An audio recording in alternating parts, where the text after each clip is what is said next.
Bienvenidos, mis queridos socios de aprendizaje, bienvenidos a Learning Talk de los días miércoles a las 7 de la noche, hora de Nueva York.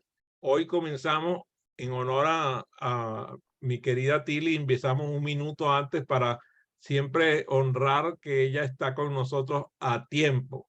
Sí, eso es una característica de Tilly de León. Le doy la bienvenida a mi audiencia que está aquí en Zoom y también a aquellos que se conectan por la vía de Facebook y los que van a ver esta transmisión por vía LinkedIn y por YouTube. Recuerden suscribirse a mi canal de YouTube con mi nombre y mi apellido, Adrián Cotín con doble T. Ahí estamos para servirles. Bueno, el día de hoy nos vestimos de gala para darle la bienvenida a nuestra querida Elizabeth Irauquín. ¿Cómo estás, Elizabeth?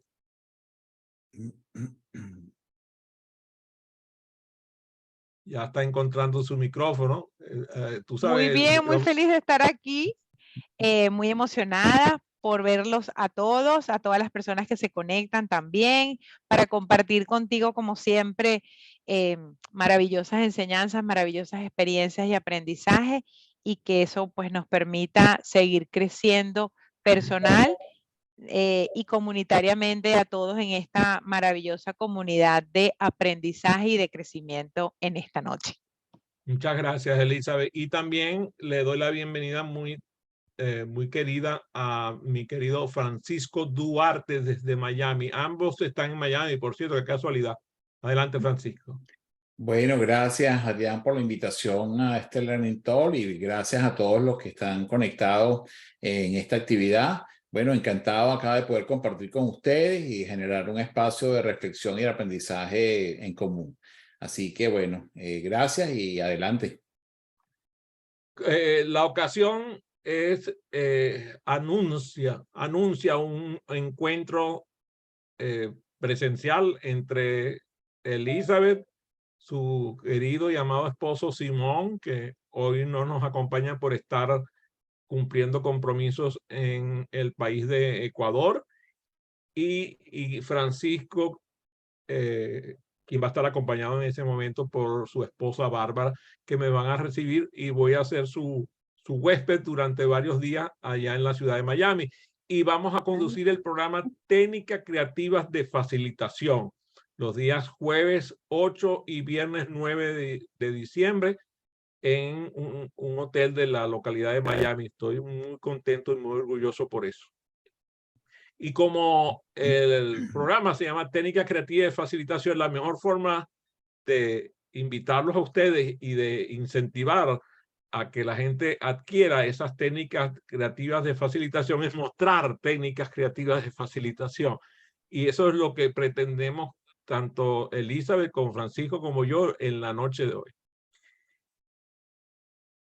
A veces yo le comento a mi querida Tilly y también a Ivonne, lo hice en su tiempo con Oscar Mauricio allá en Colombia, que las técnicas no son lo importante para un facilitador, es la filosofía correcta. Pero bueno, sin lugar a dudas, las técnicas hacen atractivo, ¿verdad? Hacen atractivo el hecho de la facilitación. Y bueno, ahí está Arnaldo, que no me deje mentir, él está siempre buscando anotar sobre las técnicas que va aprendiendo. Lo mismo le pasa a Susana allá en Argentina, lo mismo a mucha gente que viene con nosotros que quieren aprender las técnicas. Yo les digo que yo aquí atrás de mí, en mi biblioteca, que ahora no aparece porque tengo un fondo virtual, tengo miles de técnicas que compartir con ellos, así que eso es lo que vamos a querer ahorita, es mostrarle algún sabor de lo que vamos a compartir allá en Miami. La primera técnica que vamos a compartir con ustedes es que la excelencia es un comportamiento que se aprende. Y como yo tuve el orgullo de conocer a la excelencia que es Elizabeth Irauquín cuando se desempeñaba como vicepresidente de Recursos Humanos de Inelectra, entonces quiero que ella me hable un poco sobre qué es la excelencia para ella. Excelencia para mí es cuando tú haces lo que haces de la mejor manera que lo puedes hacer y que vas a lograr el resultado que esperas dando tu pasión combinada con tu conocimiento en la justa medida. La excelencia para mí se transmite también como un valor y lo puedes apreciar en cuando percibes y recibes de otra persona que ejecuta su actividad o produce su servicio o entrega su producto de una manera que tú recibes eso de manera especial, que sabes que está dando lo mejor de sí, pero que está logrando el resultado que tiene que lograr. Para mí eso es la excelencia. Muy bien. Y Francisco, ¿y cómo tú has adquirido la excelencia que muchos te reconocen en tu formación como facilitador? La excelencia se adquiere a través de diversas maneras. La principal es, en mi opinión, probando, practicando, siendo consistente con la filosofía que se propugne, en este sentido, con la filosofía del aprendizaje acelerado. De esa forma y descubriendo cada día y aprendiendo cada día más. Esa es la forma de lograr la excelencia porque, como sabemos, la excelencia es un camino que no tiene fin. Es que la excelencia lo que nos invita es que a cada día podemos ser mejores, cada día podemos superarnos, cada día podemos establecer nuevos retos, nuevos desafíos, nuevas metas. Y en ese sentido, lo que yo he logrado a través del programa, de los programas de formación y también a través de la práctica profesional, en mi caso, pues ha sido a través de eso, de ir incorporando hábitos de facilitación e ir soltando también muchas creencias, diría que es el segundo también componente para lograr una excelencia a nivel de, en este caso, de facilitación. Soltar muchos de los hábitos, costumbres, creencias que normalmente nos mantienen atados a ciertos paradigmas que nos paralizan en el fondo y que impiden ser facilitadores de excelencia. Eso es lo que pudiera responder en estos momentos con relación a esta pregunta, Adrián. Gracias, Francisco. Gracias, Elisa.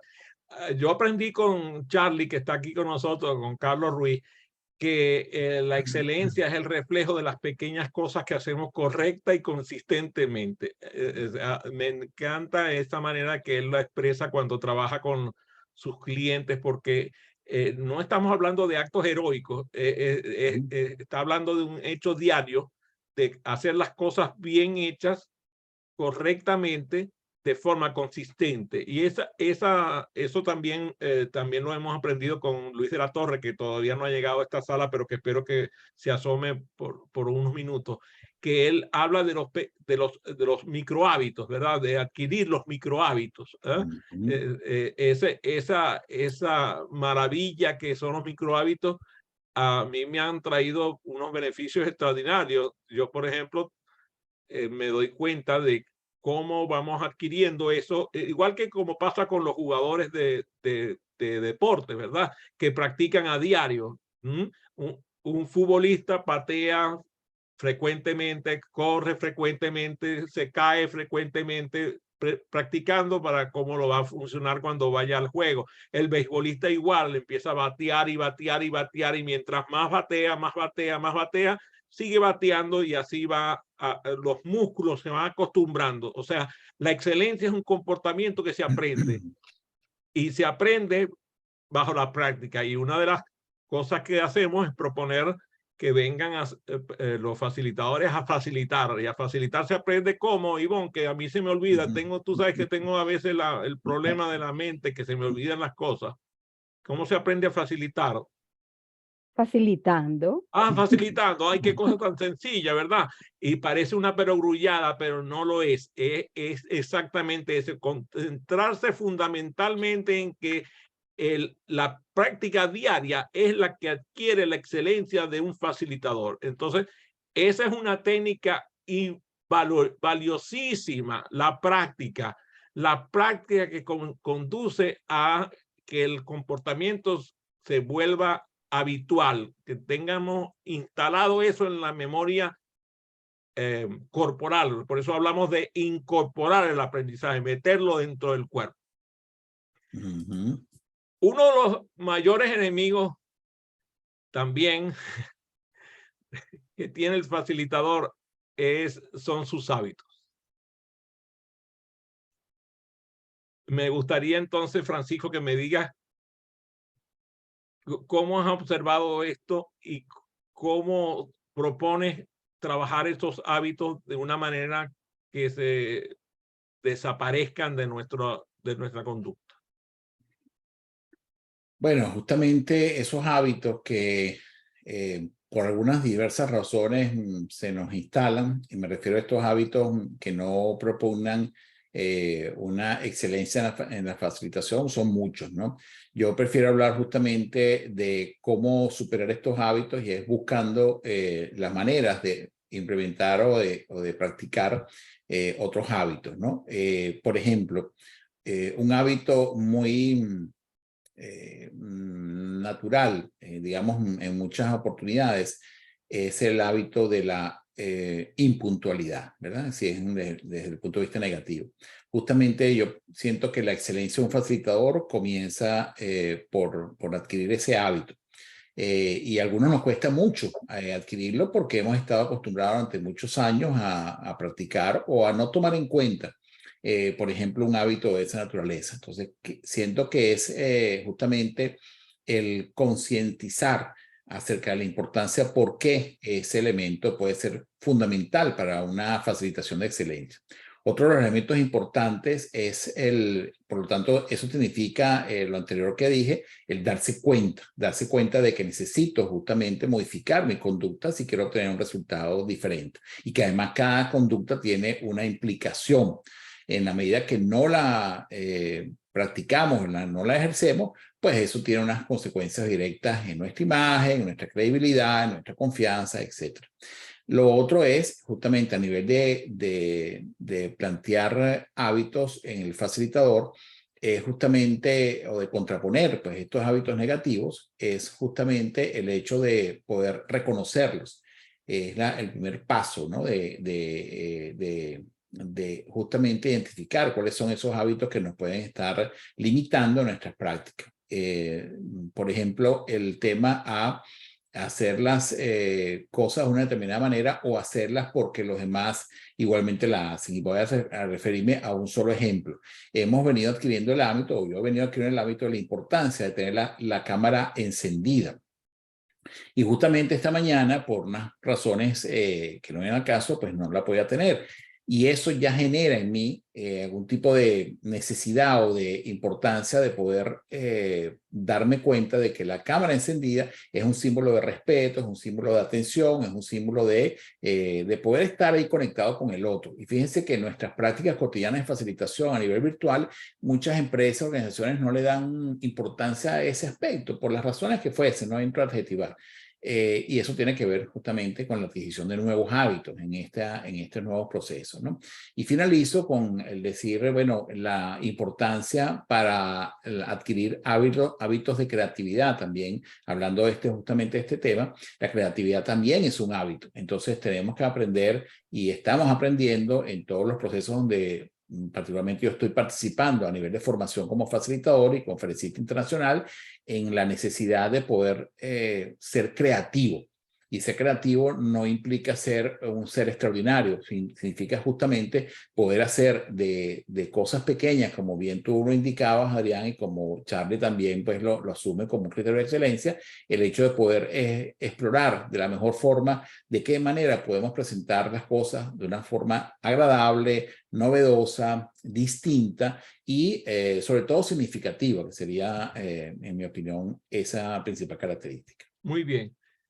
Nosotros no podemos pensar en nuevas formas de actuar. Tenemos que actuar para adquirir una nueva forma de pensar.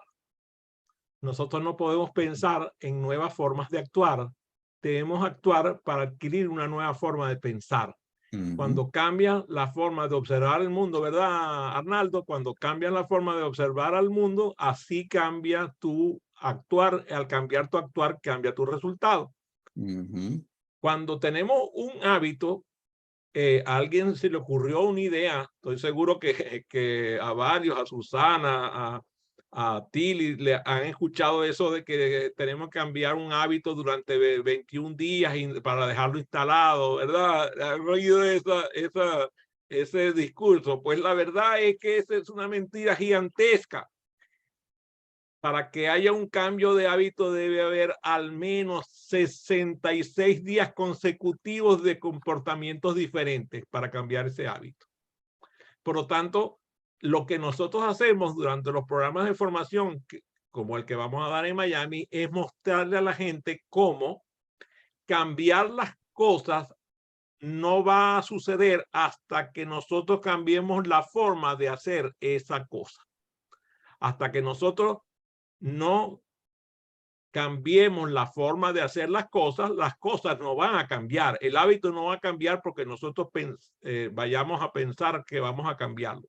Tenemos que actuar de una forma diferente y entonces instalar el nuevo hábito porque él es el mayor enemigo que tiene el facilitador a la hora de realizar su trabajo como facilitador. Los hábitos que adquirió desde la infancia, en el hogar, en la escuela y en su formación original como facilitador.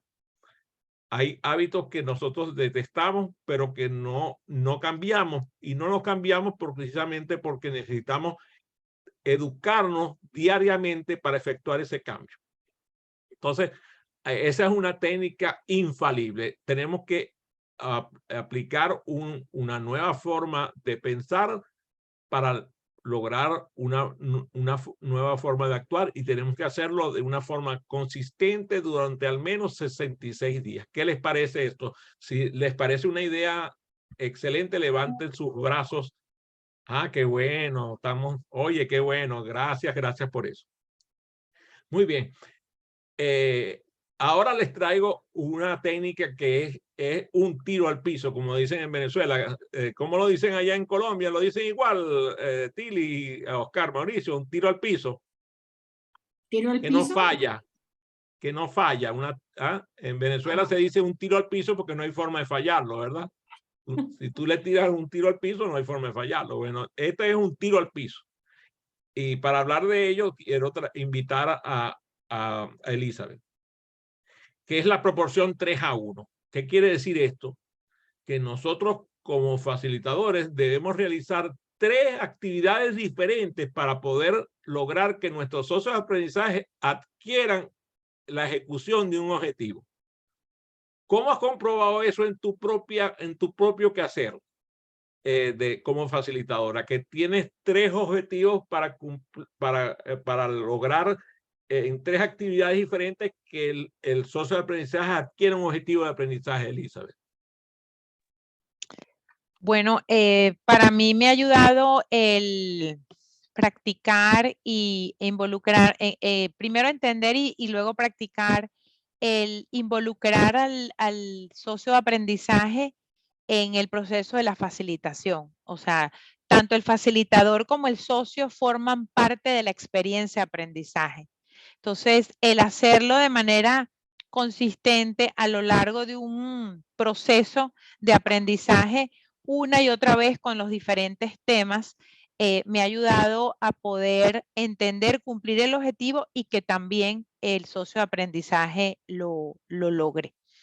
Y eso creo que es uno de los cambios vitales de quienes hemos sido acostumbrados, hemos crecido, como tú bien decías, en un modelo y en unos hábitos instruccionales de una manera, y que cuando normalmente hemos sido facilitadores, tendemos a presentar información, a hablar, y no a conectar con ese socio de aprendizaje, no hacerle las preguntas adecuadas, no compartir con él en el mismo nivel de aprendizaje.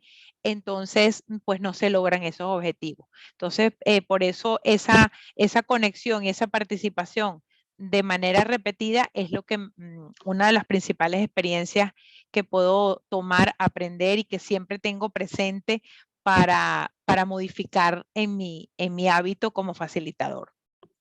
Voy aunque no estaba previsto, voy a traer a mi querida Ivonne a esta conversación para que ella cuente una historia que hemos vivido juntos, porque ella ha asistido a alrededor de, quizás, no me equivoco, si ha asistido a un centenar de programas de formación al lado nuestro.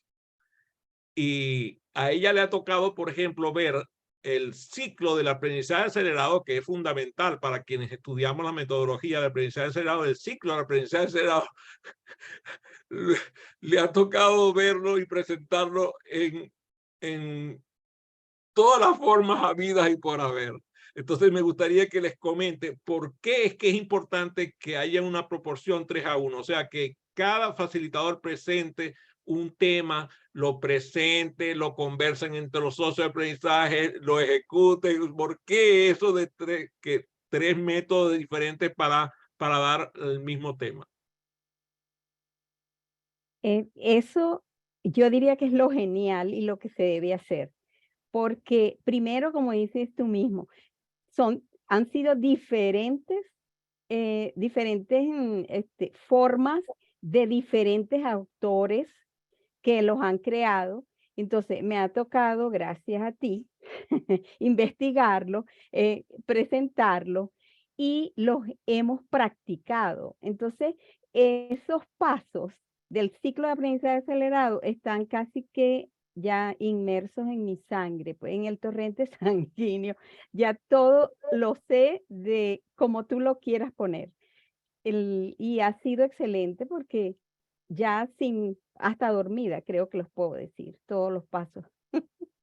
Y fíjate qué interesante que estoy diciendo esto, pero me estoy acordando porque apareció Carlos Ruiz de nuevo en la sala. Sabes que tiene problemas con su sesión, pero resulta que él tiene una herramienta mnemotécnica que se llama PQPy. Y cuando yo le digo a Ivonne el otro día, le digo, ¿te acuerdas del PQPy? Y me dice, ¿qué es eso? PQPy, sí, PQPy. Bueno, yo asumí, como ella ha estado en decenas de programas donde se ha presentado el modelo del ciclo, y Carlos es uno de los que lo ha presentado más veces, yo dije, ella conoce la herramienta mnemotécnica, y resulta que no la conocía. Y eso fue maravilloso, porque entonces descubrió una forma que no conocía de presentar el ciclo de aprendizaje acelerado. Entonces ahí está, por eso es importantísimo la proporción 3:1. Ese es lo que llaman, a ver si Arnaldo y Francisco, Elizabeth, se acuerdan del famoso, la publicidad de Chick Track Tree. ¿Se acuerdan? Decía que la primera se le pasa, la segunda la repasa, la tercera la remata. Bueno, así era la publicidad. Bueno, así es el sistema este. 3, o sea, la primera se le pasa, la segunda la repasa, la tercera la remata, al menos 3 veces, pero eso sí de forma diferente, para que no resulte aburrido para el socio de aprendizaje. Eso es fundamental, es una técnica. Mira, eso es un tiro al piso, como dije al principio cuando lo estaba presentando. Claro, y quisiera, Adrián, incorporar también junto con esta reflexión que estamos haciendo, que además es importante tomar en cuenta que como tenemos diferentes canales de acceso al aprendizaje y a la información, entonces es importante también mostrarlo de distintas formas. Justamente una de las técnicas que se manejarán en el taller, pero que también las manejamos en este programa, es justamente la aplicación de las inteligencias múltiples, porque todos tenemos distintos tipos de inteligencias en nuestro desempeño. Entonces, qué interesante es mostrar el mismo objetivo instruccional bajo, por ejemplo, modalidades distintas, porque, o haciendo uso de diversas estrategias para poderlo mostrar. Y eso nos resulta sumamente fascinante, interesante, porque justamente lo podemos ver, oye, ¿qué significaría desarrollar este objetivo bajo, por ejemplo, un estilo de inteligencia espacial? Y ahora vamos a trasladar esto a la inteligencia creativa o la inteligencia intrapersonal o interpersonal, en fin. Lo que quiero agregar junto con esto que ustedes están diciendo es que es también importante el hecho de que este repaso, como dices tú, pues no, a la primera no, a la segunda no, es que eso nos puede asegurar al mostrarlo de distintas maneras, que el socio de aprendizaje efectivamente pues tenga un nivel de recordación sobre el objetivo que estamos facilitando, y además que tenga una experiencia única, inolvidable y repetible. Pues, ¿no? Muy bien. Fíjate, con eso que acabas de decir, único, irrepetible, insustituible. Único, irrepetible, insustituible. Después, pensar, sentir y actuar. Observación, acción, resultado. Reducir, reutilizar, reciclar. Luces, cámara, acción. ¿Cómo era?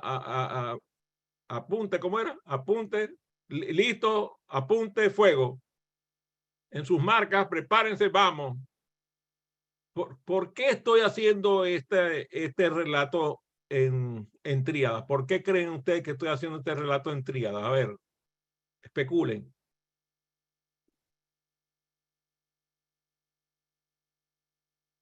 Por la forma de grabar la información de 3 en 3. Es que nosotros aprendimos del marketing. La gente, los facilitadores, tenemos que aprender del marketing. Todo lo hacen de a 3. Todo lo hacen de 3. Servir, vender, tener éxito. Pensar, planificar, ejecutar. Todo tiene que estar hecho en tríadas. Las tríadas son fundamentales. Si ustedes, por ejemplo, yo tengo un libro que se llama Las tríadas en la historia. O sea, tengo aproximadamente alrededor de unos 5.000 tríadas que aparecen en la historia, porque además hasta en las religiones, ¿verdad, Susana? En todas las religiones aparecen las tríadas. Aparece en la religión judaica, en la religión católica, en la religión budista, en todas las religiones aparecen las tríadas. En la religión católica, imagínate, el Padre, el Hijo, el Espíritu Santo, y todo siempre está todo en Trinidad, hasta Santísima Trinidad la llaman, pues.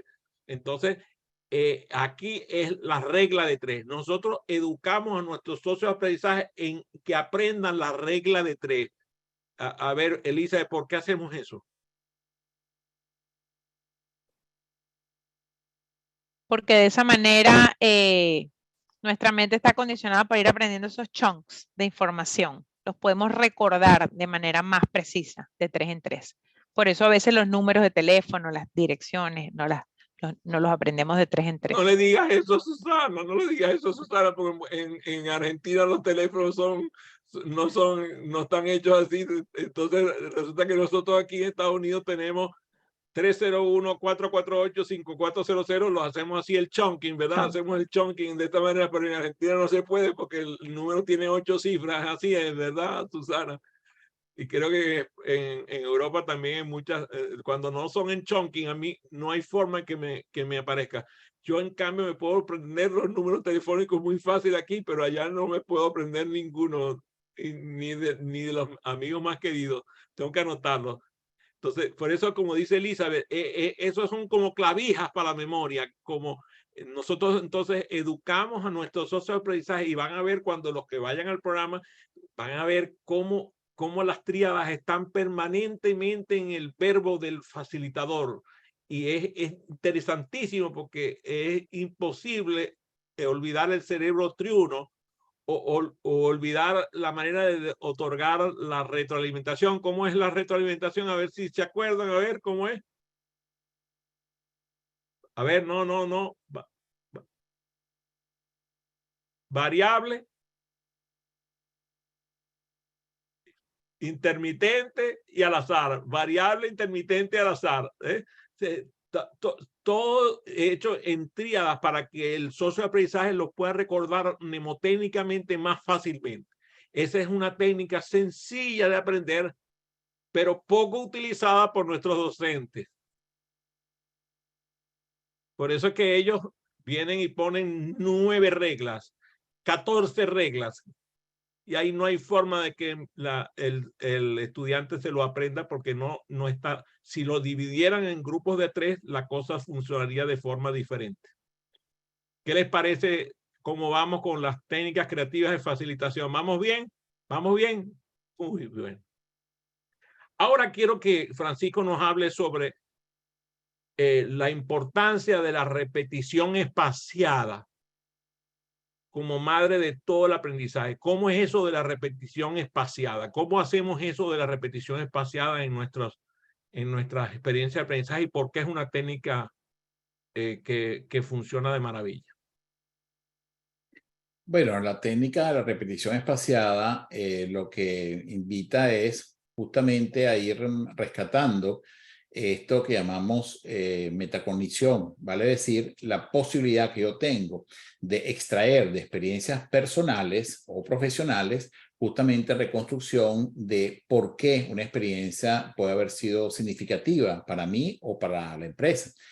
Eso es una técnica que permite, por un lado eso, segundo, porque permite la recordación, ¿verdad? Cuando ejecuto esto, pues nuestro cerebro tiende a recordar lo que en un momento determinado se estuve practicando o me acordé que lo habían dicho en algún momento.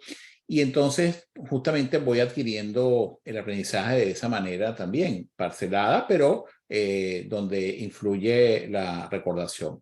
Y finalmente, porque esa técnica implica que justamente invita a seguir practicándola, a seguir implantándola dentro de nuestro hábito justamente de aprendizaje para que nos demos cuenta que digamos que la forma de ir adquiriendo ese aprendizaje es muy conveniente hacerlo de esa manera. Sucede cuando, por ejemplo, leemos un libro y lo vamos retomando, ¿verdad? Al cabo de cierto tiempo y podemos encontrar nuevos aprendizajes, nuevas estructuras y de eso se trata, de poder ir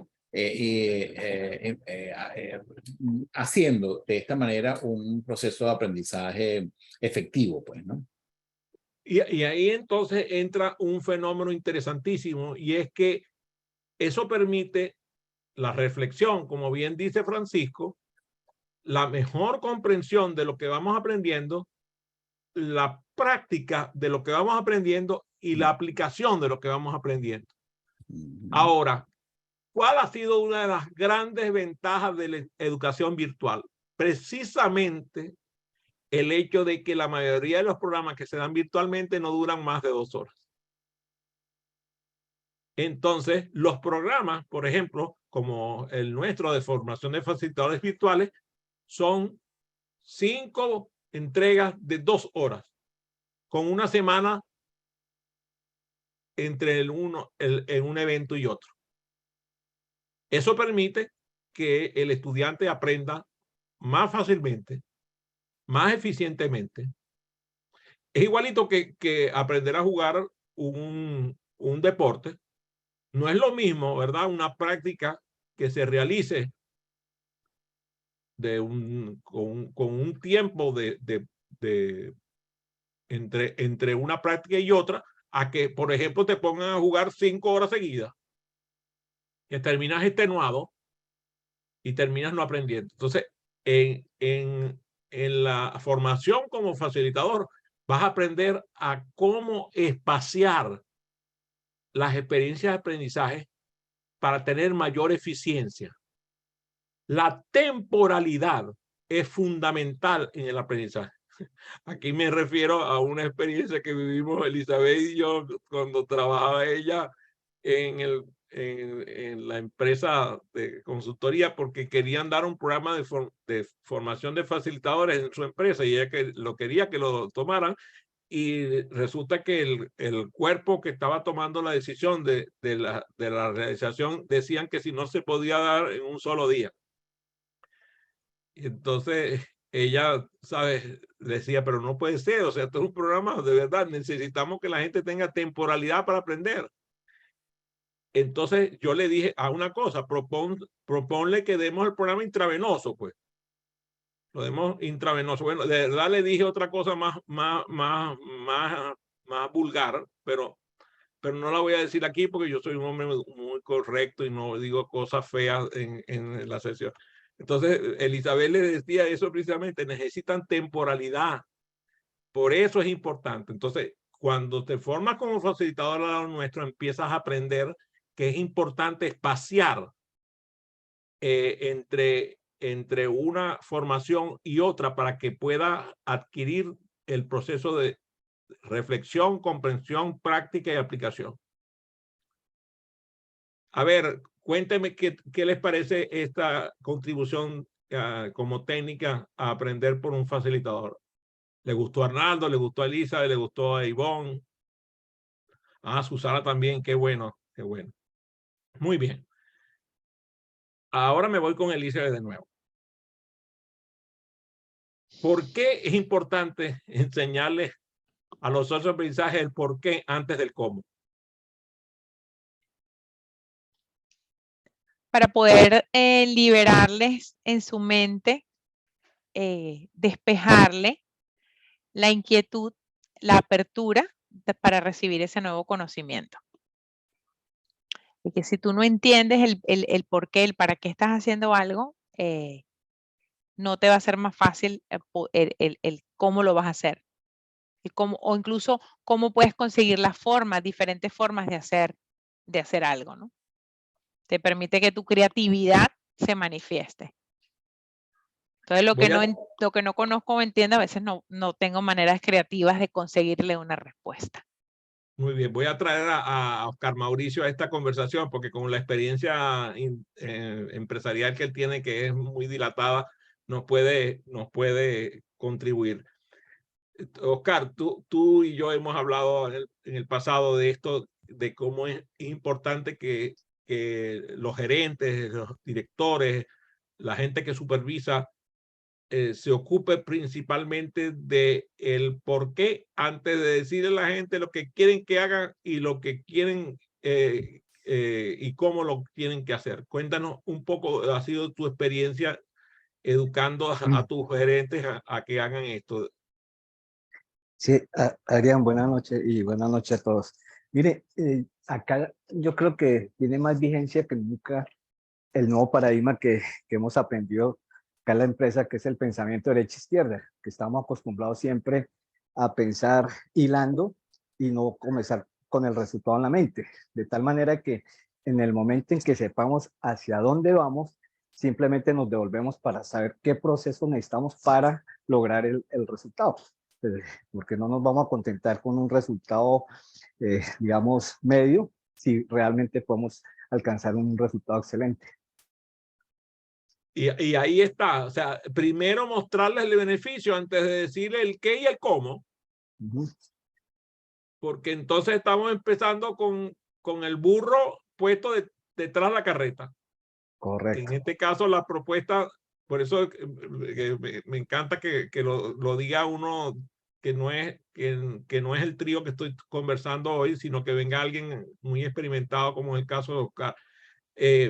A mí me gustaría que entonces pensáramos por qué esta es una técnica, por qué esto es una técnica, educar al facilitador en el por qué antes del qué y el cómo. A ver, especulen con base en lo que han escuchado. ¿Quién me dice algo distinto a Francisco y a Lisa de a mí? Bueno, y a Oscar Mauricio. Susana, adelante.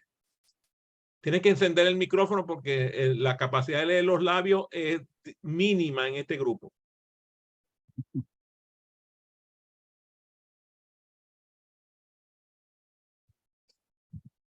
Yo no sé por qué no nos dan la oportunidad de que podamos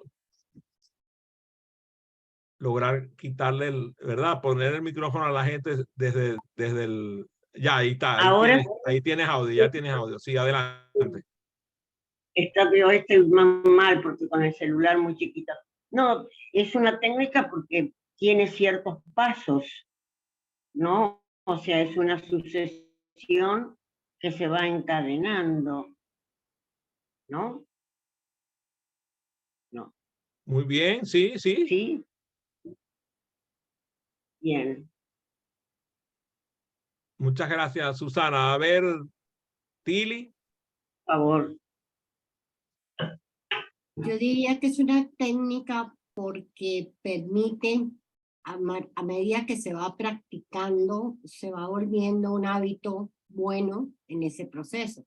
Entonces, si practica esa técnica y le funciona, la sigue usando.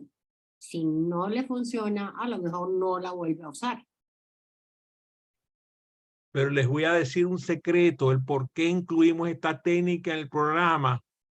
porque el 99% de la gente que se forma como facilitador no se le enseña a preguntar primero el por qué antes del qué y el cómo. Y ahí está parte del secreto nuestro. Si nosotros le preguntamos, por ejemplo, a la audiencia, imagínense que ustedes, suponte, pues, llegó Arnaldo a nuestro programa y yo le pregunto a Arnaldo, ¿qué necesitas aprender? Él puede llegar y puede ver el programa completo, puede ver los objetivos específicos, el contenido, pero yo vengo y le envío una evaluación previa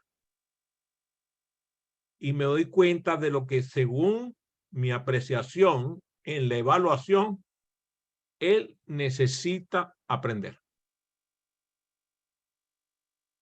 Pero también tengo que preguntarle a él, porque la necesidad sentida por el estudiante es fundamental.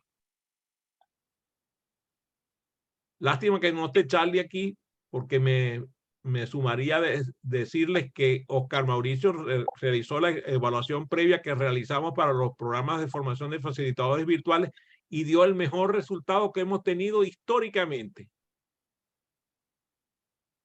de todos los grupos. Entonces él se sorprendió, me dijo, oye, qué resultado tan bueno dio este tipo.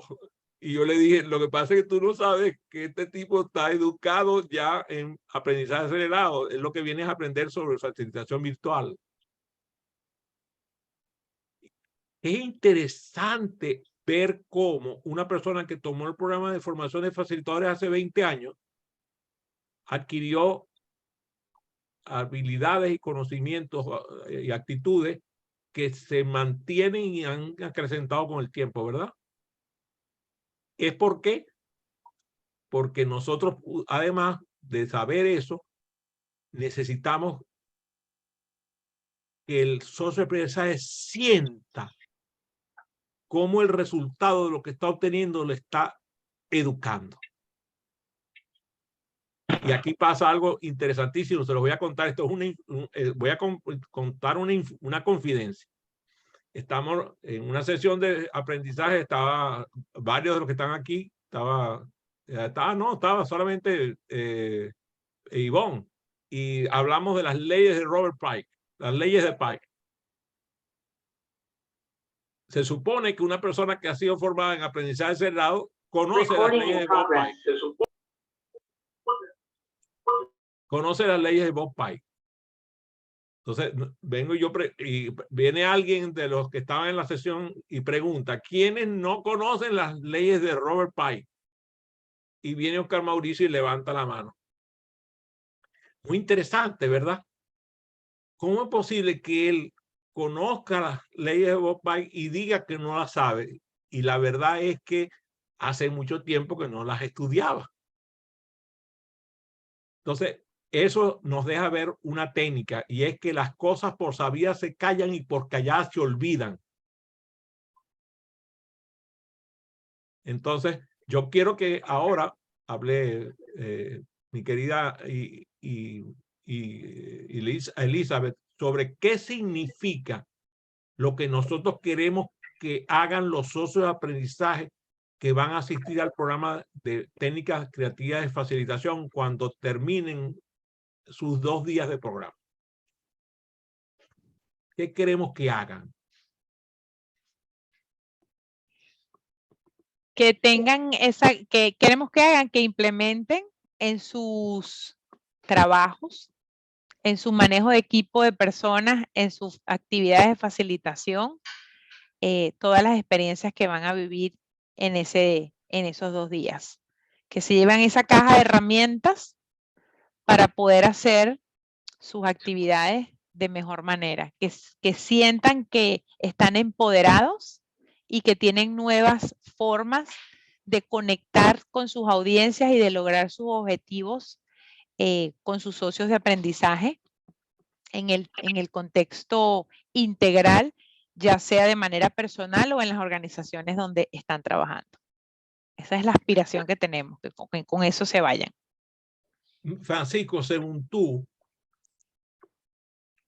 ¿qué acciones específicas queremos que tomen los socios de aprendizaje que asistan al programa que vamos a facilitar de técnicas creativas de facilitación? Bueno, acciones específicas.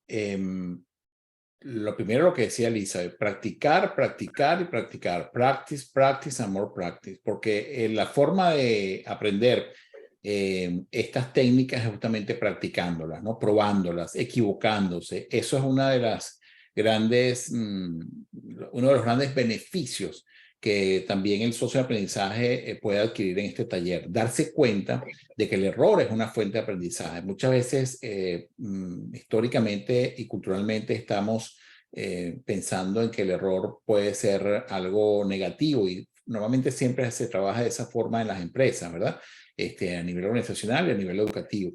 Sin embargo, uno de los elementos fundamentales es poder salirse, ¿verdad? Y creo que el taller puede contribuir a eso. Otros elementos prácticos que pueden llevarse los socios de aprendizaje que asistan al taller de técnicas creativas de facilitación. Adquirir el hábito es justamente preguntarse antes de responder. Es decir, si yo tengo la necesidad de diseñar una experiencia de aprendizaje en mi organización, en mi iglesia, en el sitio digamos, donde yo me desempeñe, en fin, en cualquier contexto, necesito entender, ¿verdad? Y queremos eso transmitirle que el propósito, eso que justamente hablaba Arián, el propósito, el por qué estamos haciendo algo es prela a todo otro elemento. Entonces, tener claro el propósito, lo que yo voy a facilitar, a quién va dirigido, por qué lo estoy haciendo, si lo quiero realmente hacer de esta manera, si no lo quiero hacer. Ese tipo de preguntas son fundamentales y siento que en términos de conductas concretas y observables, eso puede ser también otro de los beneficios que adquieran los socios de aprendizaje que estén con nosotros en esa actividad. El tercer elemento es justamente llevarse toda una gama de técnicas que puede aplicar dependiendo justamente de qué contexto quiero aplicarlo. Entonces, eso es otro producto y otro resultado muy importante. Saber dónde yo puedo aplicar una técnica y en qué momento no es la técnica más adecuada. A veces pensamos, y fíjense que muy interesante esto, la mayoría justamente de los cursos de formación de facilitadores parece que privilegiaran el uso de las técnicas, ¿verdad? Las dinámicas, bueno, vamos a hacer dinámicas, entonces nos entregan 300 dinámicas para que nos las aprendamos. Pero la dinámica, como todos sabemos, por sí misma no tiene ningún sentido. Si yo no ato esa dinámica al propósito que quiero transmitir, al valor que quiero instrumentar, a las conductas que quiero modificar, pues la técnica se diluye y termina siendo entonces diversión. Otro de los beneficios entonces, respondiendo a tu pregunta, Arián, que considero que es muy importante, es aprender a distinguir esto. No, esto no son dinámicas para divertirse, estos son dinámicas con un propósito, con un sentido, con una finalidad y que van a potenciar el desempeño de cada uno de los que asistan a nuestro taller, que espero que sean pues muchas personas. Entonces, eso es lo que yo pudiera responder en términos de beneficios. Gracias Francisco. Susana. Sí. Bueno, este es un tema que a mí me preocupa bastante y de hace mucho tiempo, que es qué pasa después. O sea, termina el taller o lo que se esté dando, ¿cómo sabemos nosotros que el socio de aprendizaje o el participante, ¿no?, lo aplica realmente?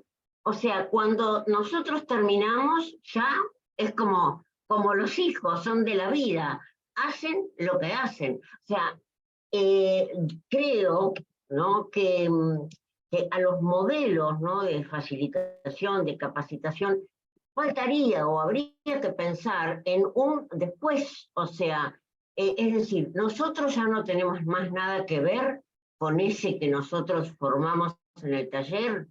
Yo he propuesto, no quiere decir que me lo hayan aceptado, ¿no?, hacer un taller, por ejemplo, de 2 días. En general, los dueños, que no entienden nada, lo quieren de 2 horas. Pero yo empiezo, bueno, a pelear como todo de 2 días.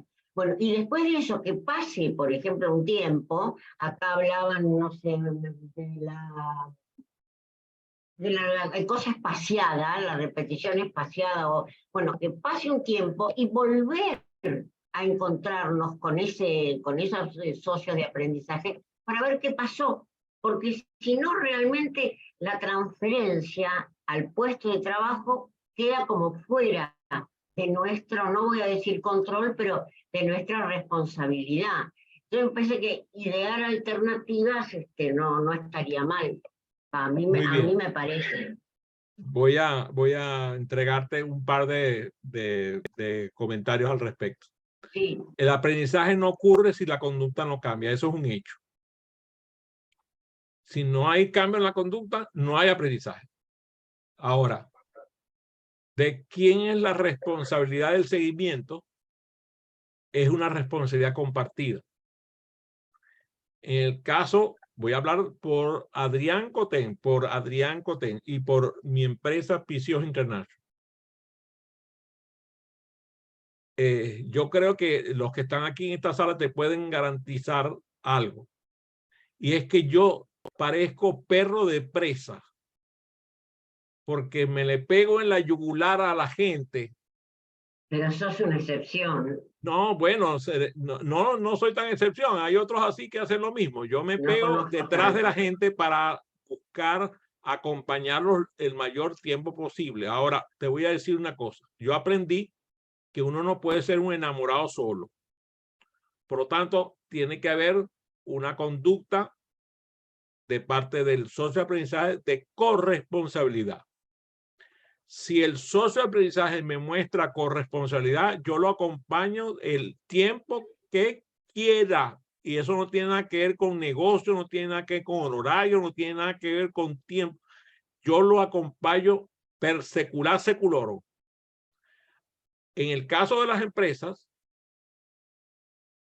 nosotros le ofrecemos a las empresas programas de seguimiento. Nuestra experiencia es que a las actividades de seguimiento la asistencia es de menos del 50%. En el caso de Charlie, que está aquí conmigo, que no me deje mentir, le pasa lo mismo a él, le pasa lo mismo a Francisco, le pasa lo mismo a Elizabeth, a Tilly creo que le pasa menos porque tienen un, como ellas se enamoran de ella, entonces la cosa van por ella, van por ella. Claro, van por ella más que por cualquier otra cosa. Entonces, yo siento que hay un proceso de corresponsabilidad y no podemos estar enamorados solos, no nos podemos frustrar. A los que quieran venir son más que bienvenidos. All those who are willing to learn are welcome. Todos los que estén dispuestos a aprender sean bienvenidos. Elizabeth. Sí, voy a conectar esa pregunta a ese comentario que hiciste y con el tema de las acciones específicas y precisamente este hecho de la virtualidad nos ha dejado la maravilla de que quienes estamos interesados en seguir aprendiendo y en seguir practicando tenemos los medios para poder hacerlo.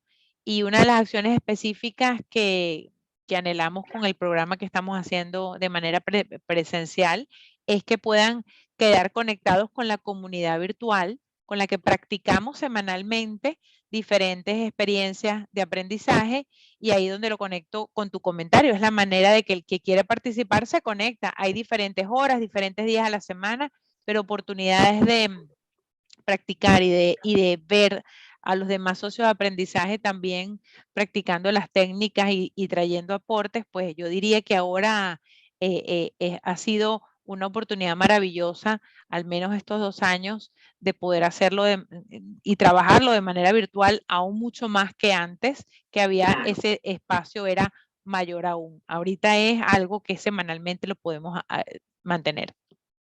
Como algunos de los que están conectados aquí y los que están viéndonos en las diferentes plataformas saben, yo soy un obseso del aprendizaje. Por lo tanto, durante los años he estado ofreciendo actividades gratuitas a todo horario. Actividades a las 10 de la mañana, a las 12 del mediodía, a la 1 de la tarde, a las 7 de la noche, gratuitas. Y bueno, a Tilly, por ejemplo, ha estado conmigo durante muchos años también algunos de los que están aquí han estado compartiendo conmigo muchos años. Yo creo que eso es parte de mi misión en la vida. Y así creo que están varios de los que están conectados en esa sesión. Ahora, les voy a dar una técnica secreta que voy a exponer en Miami, que estoy seguro que me la van a reconocer. Yo expongo a los estudiantes a aquella aprendizaje que les causa la mayor frustración. Y trabajo con ellos para que superen esa frustración al lado mío. Los hago que vivan esa frustración de tal manera que vayan logrando poco a poco los éxitos que hagan que les resulte cada vez más sencillo. Que vivan su barranco, que sepan pasar la frustración del fracaso y que vuelvan a intentarlo acompañados. No los dejo para que ellos vivan la frustración cada día. Y como van a facilitar y facilitar y facilitar, entonces fracasan una vez, se caen, se levantan, fracasan otra vez, se caen, se levantan, y yo al lado de ellos hasta que llega un momento que no se caen, no hace falta que se caigan porque ya conocen cómo funciona. Esa es una técnica que he aplicado con éxito, y aquí hay varios de los que han estado viviendo esa sensación de frustración que genero entregándole desafíos importantes. Ahí está María Ángela Valecillo, que le encanta fracasar al lado mío. Por cierto, me va a ir va a ir al lado mío allá en Miami también. Así que estoy de lo más entusiasmado con su presencia. Dime, Susana. Sí, primero quiero decir que me llama la atención, me causa gracia y admiración eso que pones, no sé dónde, porque te leo, te busco por muchos lados, abierto las 24 horas. Ese cartel no lo vi nunca, salvo en alguna farmacia, por casualidad, que acá llamamos farmacia de turno. Abierto las 24 horas es un caso único. Bueno, por supuesto que te admiro muchísimo por todo esto que expones y porque tu vida tiene tanto sentido con lo que haces. Pero me parece que en los modelos de capacitación eso se debería como modelizar. Yo sé que vos lo hacés, pero no podemos estar nada seguros que todos los facilitadores lo hacen, ¿no? O sea que esa parte del después, mirá, yo estuve trabajando en una mina de oro, Cerro Vanguardia, en el sur de la Argentina, en plena Patagonia, no, divino. Había ciervos nada más. Bueno, y facilité para que sean facilitadores un grupo de muchachos. Iba una vez por mes, y cuando volví, los muchachos me dijeron: Susana, cuando viene el supervisor, nos dicen, bueno, ahora a trabajar, no como en el cursito, ahora a trabajar. O sea que hay que tener también ese cuidado de que el otro, la capa intermedia, esté involucrada, porque si no, es como que no sirve para nada. Lo que se me ocurría a mí es que si no se hace el seguimiento y vuelven a contar y demás, no hay diploma. A la gente le gusta muchísimo el diploma, mucho. Certificado, diploma, medalla, bueno, todo lo que quiera. Y bueno, si no vino y contó a ver qué logros, no hay diploma. Pero también soy sincera, las empresas, cuando yo hablo de que quiero el seguimiento, en general no, bueno, lo vamos a ver en otro momento, profesora, no es que me lo aceptan, no lo quieren. Comprendo. Bueno, tengo que reconocer que a mí me importa un bledo los diplomas, por lo tanto no me preocupo por ese tema. Yo sé que hay algunas personas que me lo critican incluso porque dicen, oye, ¿y cuándo me va a dar el diploma? Bueno, aquí hay una persona que si yo le hubiera entregado diplomas, hubiéramos gastado los resmas de papel haciendo eso. Voy a ir cerrando ya la sesión y voy a entregar una última técnica que vamos a compartir en Miami con los facilitadores de formación, que es la práctica. La citó Francisco, la citó Elizabeth y la vuelvo a citar.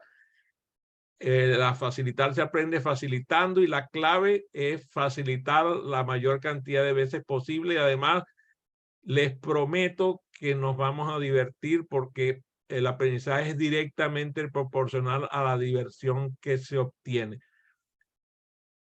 Ya para finalizar, mira, mi amiga Alexa, stop. Alexa, stop.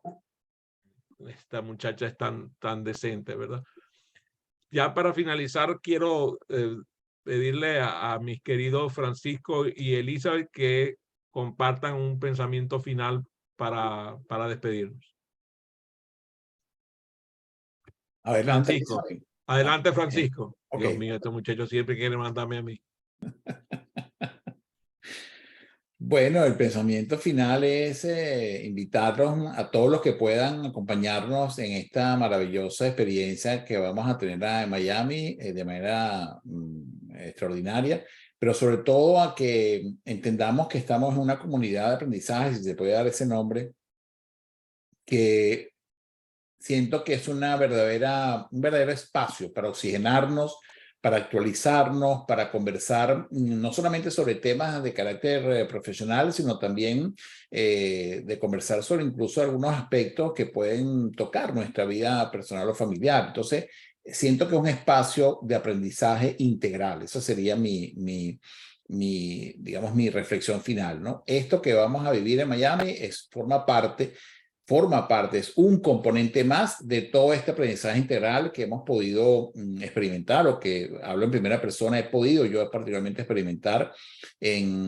participando en estos programas que promueve Adrián, y en general en toda esta sinergia que se está logrando construir a partir de estas actividades en alianza, de manera conjunta, y como hemos venido aprendiendo, pues, a facilitar de manera integral. Entonces, bienvenidos todos, esta es su casa aquí en Miami, así que bueno, ojalá podamos vernos acá y también promover, más allá de la presencia o no, pues promover el hecho de poder participar en las actividades que realizamos y que construimos de manera con mucho entusiasmo y con mucha responsabilidad. Y gracias a todos por sus preguntas y por sus aportes, ¿no? Elizabeth.